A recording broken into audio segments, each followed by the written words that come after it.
In 2024, Russia is increasing military spending by 68%, and defense will make up nearly 30% of Russia's total federal budget expenditures. This means Russia will increase its defense budget to about $118 billion, the equivalent of that in rubles, obviously. Now, this is a significant increase from 14% in 2021 and 18% in 2022. Again, it's going to be nearly 30%. Now, compare that to the US, where defense makes up about 10 to 12% of total annual federal spending.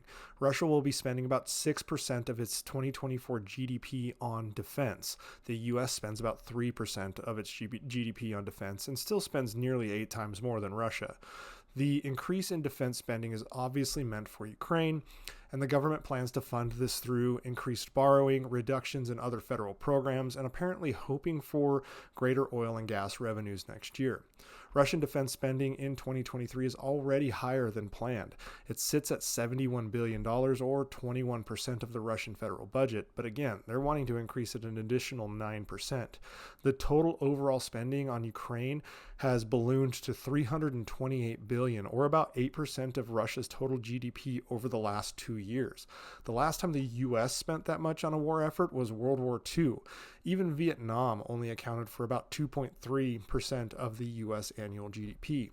Now, as defense spending increases in Russia, Putin has announced there will be a freeze in education and healthcare spending, as well as decreases in spending on what are described as the national economy sectors.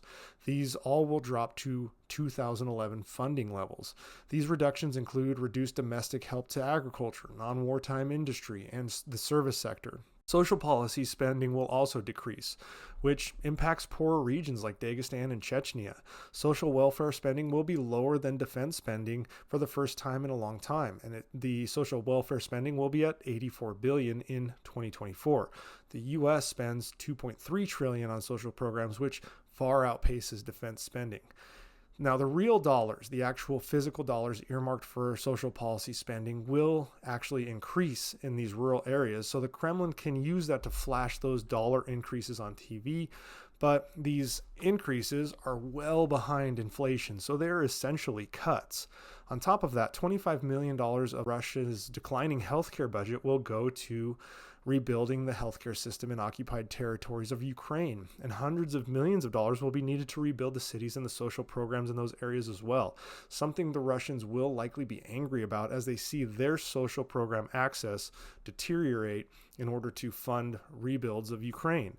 The crazy thing is this number is actually somewhat of a lowball, as Russian economic experts predict defense and national security spending will actually reach nearly 40% of Russia's total expenditures by the end of the year, which, according to chief economist Sofia Donets, this may positively impact the short-term growth via the traditional wartime economy boom you see, but it's going to contribute little to nothing for long-term growth in Russia, as Russia continues to lag behind Europe, North America, and Asia when it comes to technology and economic strength. Now, the Kremlin spokesperson Dmitry Peskov stated that increased defense spending is essential due to Russia's state of hybrid war with the West, not mentioning Ukraine at all, once again blaming the West. Now, to pile on to the suckfest that is living in Russia, today Putin ordered the military to grow by an additional 170,000, bringing the final desired personnel count for the Russian military to 2.2 million, with 1.32 million in combat arms. This means over 1.5% of Russia's population will be in the Russian military, and they will likely be brought on through recruiting efforts, maybe, but more than likely by coercion.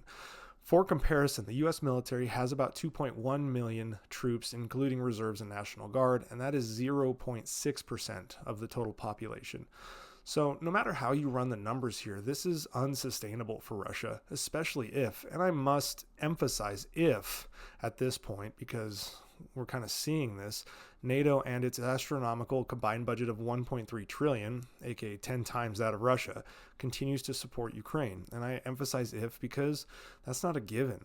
Ukraine has received about $170 billion in aid from NATO and other partners, and their own military spending is about $6 billion. So the combined effort of all of that exceeds Russia's combined 2022 and 2023 military budgets. So essentially, To this point, Ukraine has matched Russia in funding the war effort on paper. Now, I said earlier that Russia has had to spend way more because they didn't plan for this war to go the way it has. So Russia has been outspending Ukraine significantly, but when it came to a declared budget to budget comparison, Ukraine is doing quite well. However, that could very well change in 2024 as Russia clearly is ramping up its budget and recruiting efforts, and NATO is hesitating on further aid to Ukraine. So we'll see how next year shakes out, but nonetheless, this is not good news for Russia.